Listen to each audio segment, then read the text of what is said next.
Well, I welcome you to the Center for Theology and Public Life. I am David Gushee. I'm the director of the center, holding my afternoon cup of coffee here. Whenever you are watching this, I am filming it at 3 o'clock on a Tuesday afternoon.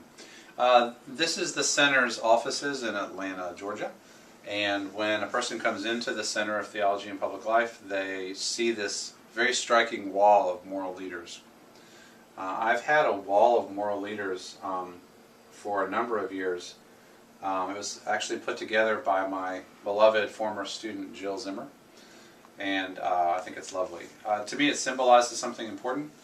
I don't know, I admire people who stood up for something, people who stood up for what was right, for justice, for truth, for human dignity, when it was not popular to do so.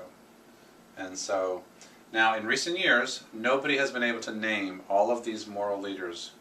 The camera has panned across. Have you been able to identify all the moral leaders? I will quickly go through it for you. Pope John Paul II, who stood up for human dignity under communism and all threats to human dignity. Frederick Douglass, who was one of the most articulate opponents of slavery, a freed slave. Rosa Parks, who would not move to the back of the bus. Dietrich Bonhoeffer, who resisted the Nazis from the beginning and gave his life in doing so. Nelson Mandela, who led the opposition to apartheid in South Africa. Nobody knows who this is anymore. This is Florence Nightingale, the founder of modern nursing and a fierce advocate for health care for those who needed it, and decent health care, especially for soldiers on the front.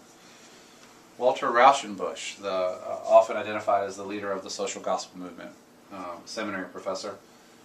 Elie Wiesel, Holocaust survivor, who wrote Night and has been kind of one of the leading voices for Holocaust survivors. Of course, Dr. Martin Luther King had such enormous responsibility for such a young man. Began his leadership of the Montgomery bus boycott when he was 25 years old. Mahatma Gandhi, who of course led the resistance to British colonial rule in India, but also led a movement in South Africa too, for the rights of mixed race or colored people there. Nobody knows who this is anymore. This is Alexander Solzhenitsyn, a Soviet dissident who wrote the Gulag Archipelago and was one of the leading kind of describers and articulators of what was really happening in the Soviet Union.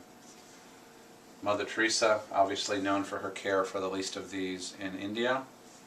This is William Wilberforce.